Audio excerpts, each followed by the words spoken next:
What's up, guys? This is Andrew, otherwise known as DToxicz here, and I'm bringing you guys another Toxic Thoughts commentary. This is episode 2, and as usual, a quick note on the gameplay.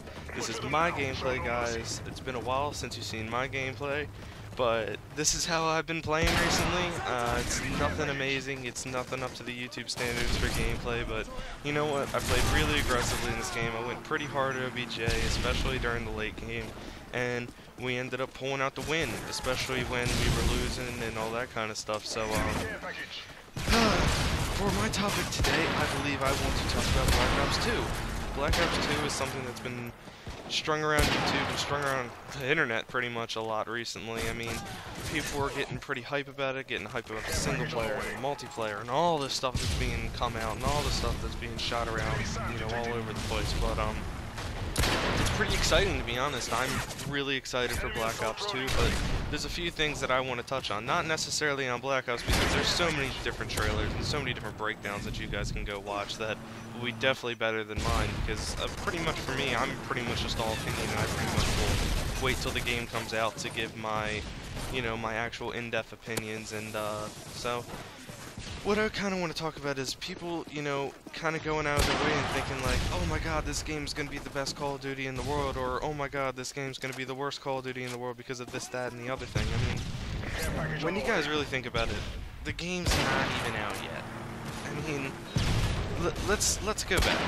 For Modern Warfare 2, the campaign trailer, I mean, the campaign trailers are pretty much set in stone because the campaign's pretty much done. The multiplayer isn't done yet. The multiplayer trailer for Modern Warfare 2 was any of that stuff that was in the multiplayer trailer for Modern Warfare 2 really that relevant, especially when the game came out.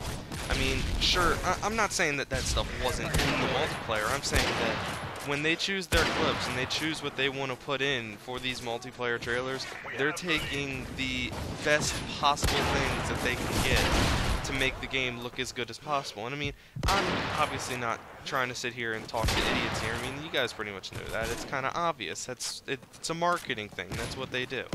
But you guys also kind of got to remember that even still, those being the best clips that they can find for the trailer to show what they want to show, you also have to remember that they're not showing everything. Like, people got really scared in the multiplayer trailer during the first clip when they saw that burst gun that pretty much just killed 2 people with 1 burst. Well, you guys don't know. Maybe that burst weapon, you know, has a really high amount of accuracy, especially at longer ranges, but at close range it has, like, ridiculous hipfire. Or he may have, you know, certain kind of wild cards that give him better perks to suit that weapon. Because with this create a class 10-point allocation system, there's so many different possibilities. I mean, I understand that the perks in the game now, there are no perks that actually help the gun itself, but you also don't know in general about how, you know, the certain special grenades and stuff like that work, and how the lethal and tactical works. I mean, you don't know. Those shock charges could have actually hurt the enemy, which allowed him to get a one-shot kill or one burst kill. I mean, there's a lot of stuff that's, you know, going around that people were kind of afraid of, but really excited for too. Like, people were like, oh man, sniping in Black Ops 2 is going to be terrible. Well, you know, the sniping community needs to grow up and realize that that Call of Duty isn't made for snipers.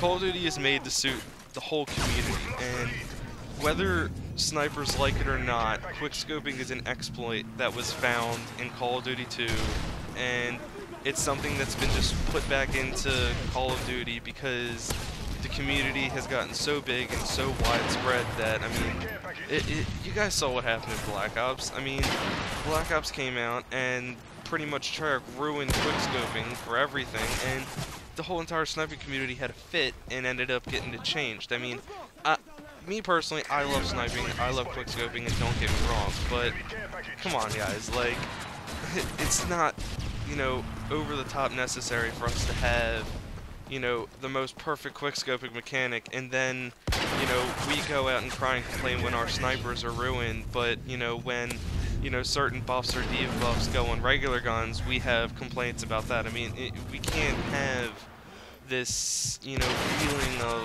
you know, like, oh, well, we're the best and we're the pinnacle of Call of Duty. It doesn't work like that, guys. there's other communities out there. I mean, think of it this way.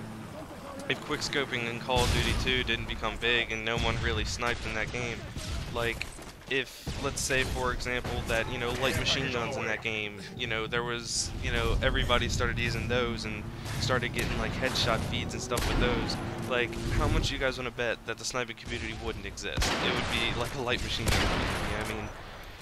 So, to get back on the topic of Black Ops 2, I don't want to rant on about snipers because I enjoy sniping as much as anyone else, and, I mean, but I kind of find it unfair sometimes, but to get off that topic, because I'll do that in another commentary, it'll be more well-suited then, but for more about Black Ops 2, people were kind of afraid of the 10-point allocation system, saying like, oh, what if there's a certain set that's going to be overpowered and all this kind of stuff. Well, you know, if there's a certain set that's overpowered, I have no doubts in my mind that Treyarch will go behind them and fix them immediately. I mean, sure, War at War, you know, they didn't really do much, you know, to try to fix anything, but you guys got to remember, too, that they were a really low-budget company at the time. I mean, sure, they had Activision backing them up and everything, but Call of Duty 3 was a flop. They didn't really make too much money off of it.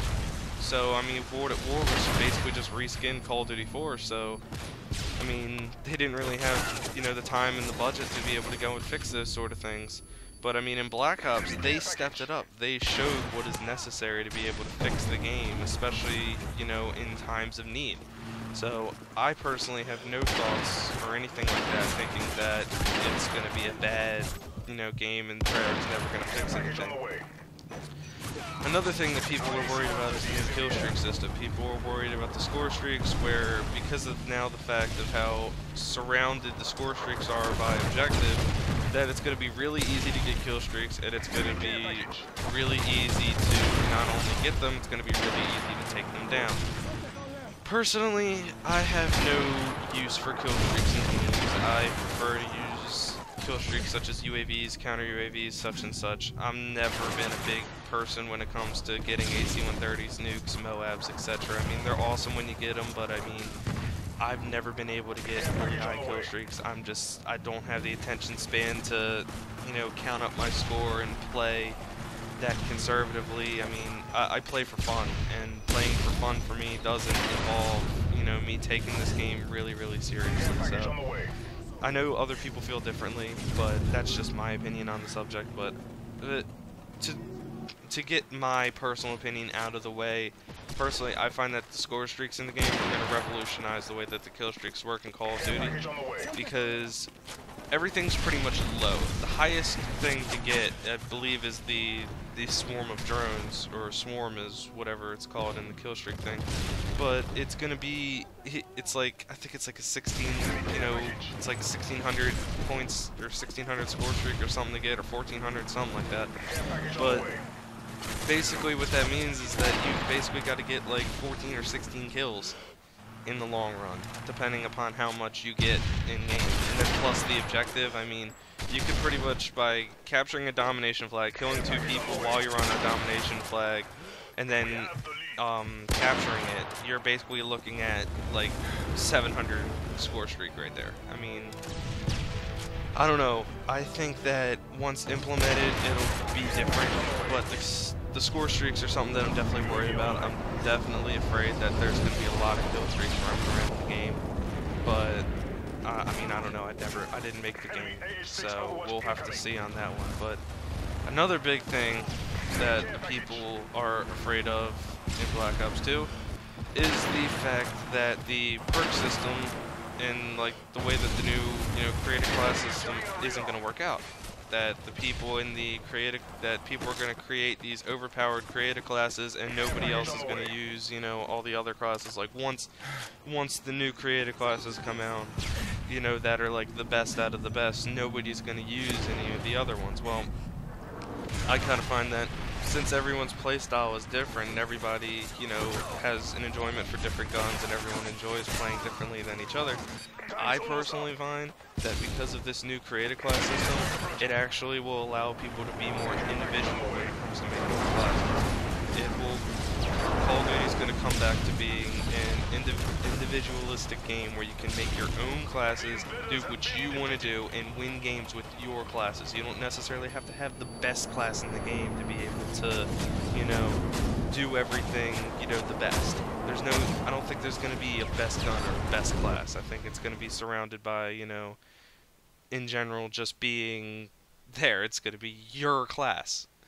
But, I'm a little bit over on the gameplay, guys, and I'm sorry about that. If you guys want me to continue on the subject and give more opinions on Black Ops 2, I will. But, I will be seeing you guys next time on my next Toxic Thoughts commentary. Thank you guys for watching, and I will be seeing you guys later.